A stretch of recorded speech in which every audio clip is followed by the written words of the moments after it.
It's just a really competitive brand of basketball. It's basically one-on-one in space. So there's a whole lot of competing, a whole lot of talking trash, going back and forth. Extremely physical. We all know that the W is physical, but Unrivaled I feel like is even more physical than that. And then not being able to have help side, like you're basically on an island. This wasn't just a debut, it was a message sent loud enough to end an argument people refused to let die. Paige Bueckers didn't answer Caitlin Clark comparisons with words. She erased them with performance.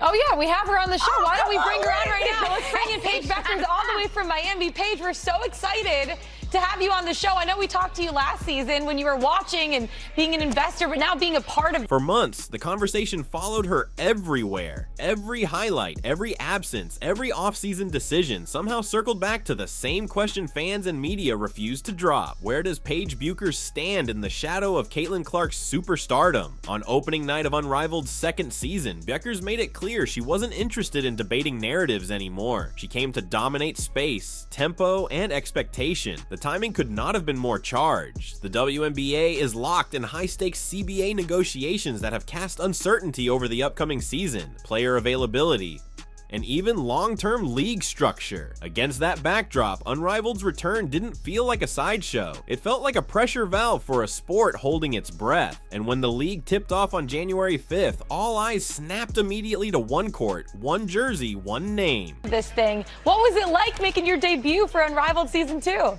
That was really fun, super exciting. It's just a really competitive brand of basketball. It's basically one-on-one in space. Paige Bueckers, now wearing Breeze colors, stepped into a league she skipped during its inaugural season and instantly owned it. No easing in, no quiet adjustment period. From the opening possessions, her body language said everything. Assertive cuts, confident shot selection, defensive anticipation that punished hesitation. In a 3-on-3 format where space is exposed and mistakes are amplified, she didn't blink. Her stat line told one story: 24 points, 6 assists, 5 rebounds, a game-high performance in her very first Unrivaled appearance. But the deeper statement lived between the numbers. She controlled pace, she dictated matchups, she forced veteran defenders into uncomfortable decisions, and then punished them for making the wrong ones. Against a phantom roster loaded with experience and physicality, there was nowhere to hide, and Paige made sure of it. But hold on, if you're not ready to miss the shift happening right in front of us, make sure to hit like and smash that subscribe button, because this story is only getting louder. So there's a whole lot of competing, a whole lot of talking trash, going back and forth. Extremely physical. It's just really fun to play that way. Paige, as you came on, I wasn't sure if you caught the... This mattered because Unrivaled is not a developmental environment. Every player on the floor is already a proven WNBA professional. There are no weak links, no easy assignments, no friendly rotations to exploit. And yet Bueckers played as if she had been there from day one, as if the league had been waiting for her rather than the other way around. Rickea Jackson's 16 points and Dominique Malonga's 15 provided balance, while Cameron Brink's limited but impactful minutes added defensive stability. Still, it was Bueckers who bent the game to her will. On the opposite side, Tiffany Hayes, Aaliyah Boston, and Kelsey Plum fought to keep Phantom alive, but every run met the same resistance. Paige answered, Paige adjusted, Paige closed. Oh, You know, I heard nod. that. I just wasn't sure because, you know, like, you're a bucket, but you also played a little bit of defense tonight. Hey, what is the biggest adjustment? Obviously, Rickea's played.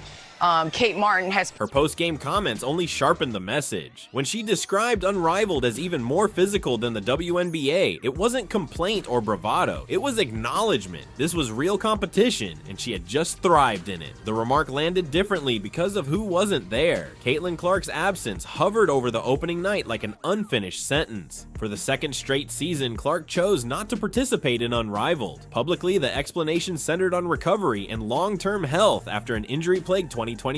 Privately, speculation has never stopped. Load management, brand strategy, future leverage, none of it confirmed, all of it debated endlessly. Played 3-on-3 last year, but what's the biggest adjustment switching from 5-on-5 to 3-on-3? Yeah, I think the physicality won. We all know that the W is physical, but Unrivaled I feel like is even. What made Paige's debut so explosive was that it happened without direct comparison on the court, yet it still answered the comparison off it. She didn't need Clark present to define herself. She didn't need shared minutes to make a statement. She simply showed what she looks like when the ball is in her hands and the moment belongs to her alone. This wasn't always guaranteed. Old T still follows Bueckers, the injuries that interrupted her college years, the questions about durability, the narrative that her potential was theoretical rather than proven. Even after leading UConn to a national championship and securing top draft status, critics lingered, suggesting her dominance existed more in flashes than full seasons. More physical than that. And then not being able to have help side, like you're basically on an island. So at points, you're going to have to be okay with getting cooked, but that's not to say like you're not going to. Unrivaled offered a different test. Shorter games, fewer players, more possessions per minute, less room to hide fatigue or indecision. In this environment, inefficiency is exposed quickly, and stars either separate themselves or blend into the chaos. Paige separated immediately. The broader context made it even louder. Unrivaled's growth has been aggressive and intentional. Expansion to 8 teams, increased prize money, now $100,000 per player for championship rosters, a deeper investment in NIL pipelines that ensure elite college talent sees this league as a destination, not a detour. This isn't a novelty league anymore. It's a proving ground with real financial and reputational stakes. And try to just defend on the island and guard your yard and keep people in front of you, but at the same time, these are the best women in the world and you're competing against them, so that's a lot different for sure. Hey, Paige, you better take that compliment. Bueckers arriving now rather than during the inaugural season reframed the story. She didn't build the league's credibility, but she validated it. Her presence reinforced the idea that this is where top-tier players can sharpen their games, control their schedules, and maintain visibility during a turbulent WNBA offseason. And that turbulence matters. With the WNBA season start still uncertain and negotiations dragging on, Unrivaled has quietly become more than entertainment. It's leverage. It's insurance. It's a platform where players can remind everyone of their value without waiting for league timelines to resolve. Say much about us Huskies. No, thank you. I appreciate that for sure. That's nice around here, but a lot of people, she mentioned your defense. A lot of people, I think, know your shot. But 75% of your shots right now in Unrivaled. Paige's debut also reopened an uncomfortable question fans avoid asking directly. What if the next era of women's basketball isn't about one singular face, but parallel stars defining themselves on different stages? Clark's influence is undeniable. Her impact on ratings, attendance, and cultural crossover is historic. But Bueckers' game speaks a different language. Precision over volume, efficiency over spectacle, control over chaos. Those differences don't require hierarchy, they require space. And on opening night, Paige claimed hers. Unrivaled's NIL initiative, the Future is Unrivaled class of 2025, adds another layer to this moment. By locking in relationships with college stars like Juju Watkins, Hannah Hidalgo, Flaujae Johnson, and others, the league is shaping a future where debuts like Bueckers aren't exceptions, they're expectations. Paige didn't just perform for Breeze, she performed for the blueprint. The mid-range game, which is kind of where a lot of people are moving away from in the analytics world of layups and threes. So just talk about just living in there. Right now, you're the mid-range mommy.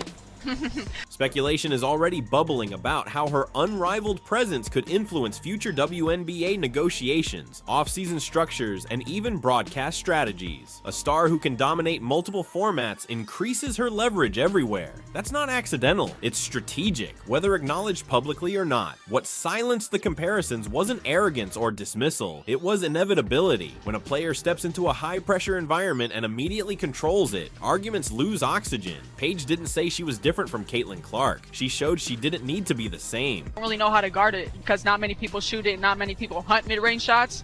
And I think it's the toughest shot in basketball to master. So to try from a young age to get to that, to get to the mid-range spot, make a lot of shots. As Unrivaled's second season unfolds, defenses will adjust, schemes will tighten, opponents will game plan specifically for her. That's when the real test begins. But opening night already established the baseline. Paige Bueckers belongs here.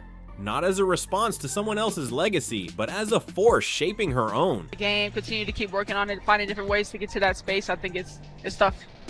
Paige, you're in your early 20s, but you have someone on your team that is 19 years old who is dominating that pick and roll. And that's what made this debut feel final. Not final as in finished, final as in settled. Paige Bueckers didn't debate her place in the conversation. She walked in, took control, and moved it forward without asking permission. So the real question now is this: if Paige Bueckers is already commanding the moment like this, what happens when the entire basketball world is forced to watch her next move? Let us know your views in the comments below.